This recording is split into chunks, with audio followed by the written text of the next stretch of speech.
আসসালামু আলাইকুম বোনেরা, কেমন আছেন? আশা করি ভালো আছেন। আলহামদুলিল্লাহ, আমিও ভালো আছি। আজকে একটা ভিন্ন ধরনের পিঠা বানালাম, গ্রাম বাংলার ঐতিহ্যবাহী নকশি পিঠা। পিঠাগুলো বানানোর সময় একা একা বানাইছি তো আপনাদেরকে দেখাইতে পারিনি, এখন ভেজে নিয়েছি। আর কিছুগুলা বাজার বাকি আছে, ওগুলো আপনাদেরকে দেখাচ্ছি। পিঠাগুলা কিভাবে বানাচ্ছি আপনারা যদি কমেন্টে লিখে জানান, তারপরে কিভাবে বানিয়েছি আমি আপনাদেরকে আবার বানিয়ে দেখাবো। এখন বাছতেছি। পিঠাগুলা মনে করেন চাউলগুলা ভিজাইছি, ভিজাইয়া তারপরে মেশিন দিয়ে কুটাই আনছি। মেশিন থেকে কুটাই না চাউল গুড়িগুলা টাইলা পরে টাইলা নিছি, টাইলা পরে ফুটন্ত গরম পানি দিয়ে আটার থেকে একটু শক্ত করে গুলিয়েছি। গুলে তারপরে খেজুর কাটা দিয়ে এগুলা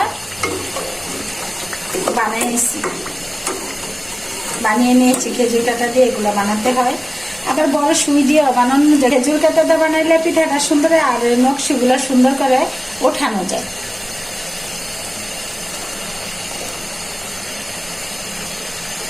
এখন আপনাদেরকে ভেজে দেখাচ্ছি। আর আপনারা যদি দেখতে চান তাহলে কমেন্ট করেন, তাহলে আমি আবার বানিয়ে দেখাবো।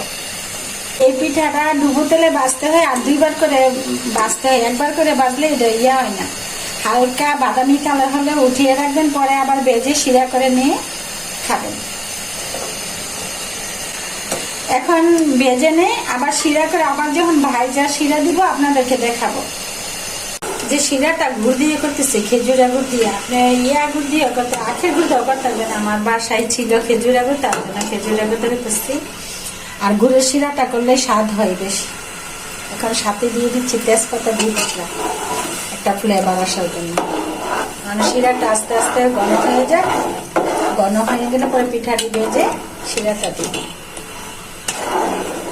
এই যে দেখুন সবগুলা পিঠা একবার করে ভাজা হয়ে গেছে, আবার ভাইজা পরে শিরাতে দিব। বোনেরা, শিরাটা হয়ে গেছে, আমি শিরাটা ঠান্ডা করে নিচ্ছি। শিরাটা পুরোপুরি বোঝা যায় কিভাবে, এই যে দেখুন, এই যে আঠা আঠা যখন হবে তখন বুঝবেন যে শিরাটা হয়ে গেছে। শিরাটা হয়ে গেছে, আমি ঠান্ডা করে নিচ্ছি।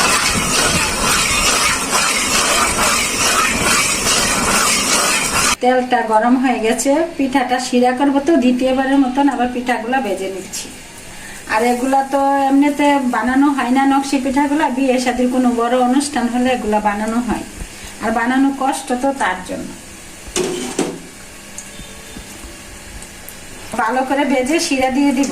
শিরাগুলা করা হয়ে গেছে। এগুলো ভালো করে বাজানো হলে খেতে স্বাদ লাগে না, তার জন্য এগুলো দুইবার করে ভাজতে হয়।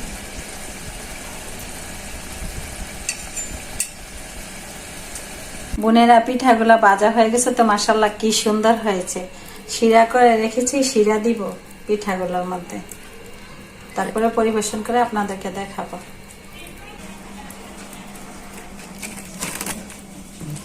পিঠাগুলো এখন আস্তে আস্তে শিরাতে দিব।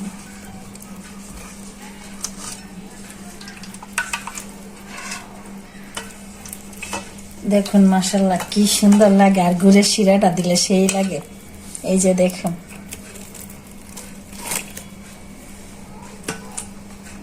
একে একে সবগুলা শিরা দিয়ে নিই।